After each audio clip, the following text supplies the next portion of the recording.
Have you ever accidentally tasted ocean water when a wave hits you?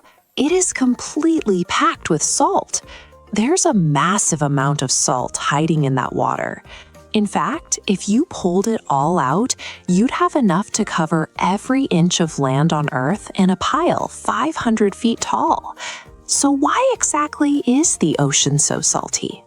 Kitty? Salty surprise! Meow! To find the answer, we're leaving the beach behind. We need to shrink all the way down to the size of a single raindrop and ride it way, way up into the mountains. The journey of the ocean salt actually begins on solid land, hundreds of miles away from the coast. Everything starts right here. When rain falls from the sky, it lands on these giant, hard mountain rocks. Rainwater is slightly acidic. This gives the water a special ability to slowly, over a long time, break down and dissolve hard materials. Locked inside those solid mountain rocks are tiny, invisible building blocks called minerals. This diagram shows acidic rain acting like a crowbar. As rain washes over the rock, it breaks apart the structure, pulling out hidden salt minerals. Once separated, these minerals get trapped inside the water droplets, floating around completely invisible. Every pinch of salt in the ocean began as part of a solid rock sitting at the top of the world. Those tiny, salty raindrops trickle down the mountainside, joining together until they form a loud, fast-moving, rushing river.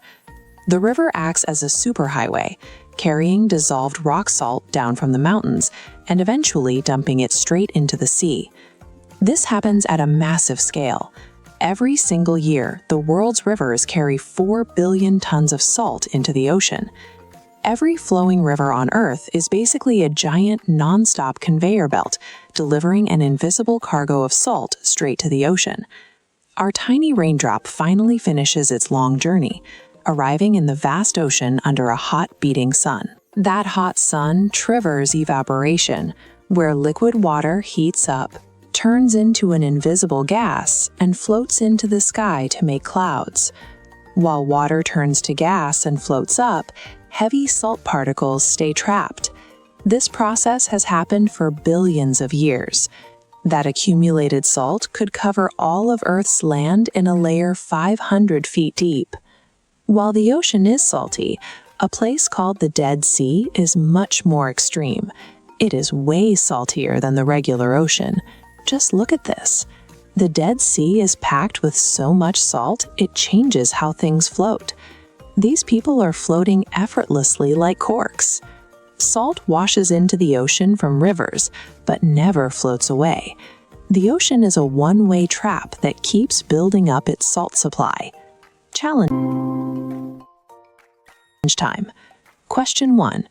What special liquid washes the hidden salt out of mountain rocks? Rainwater. Ding! Question 2. When the ocean water evaporates into the sky, does the salt leave or stay? It stays. Ding! You aced it. You're an official salt scientist. Smash that subscribe button to join our crew before the next big adventure. Let's recap. 1. Acidic rain dissolves salt right out of solid rocks. 2. Rivers transport all that salt straight to the ocean. And 3. Evaporation traps the salt in the water forever. The ocean's saltiness is the result of a very slow, continuous rock washing cycle that has been running for millions of years. Most lakes stay fresh because they have exit rivers flowing out of them, flushing the salt away.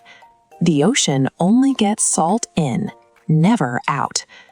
Today's challenge: ask a grown-up if they know why the ocean is salty, but regular lakes aren't. See if you can teach them how exit rivers keep lakes fresh. Now you know why the ocean is salty, but what happens when a lizard needs to change its skin color to hide from danger? Tap right here to find out how chameleons change color.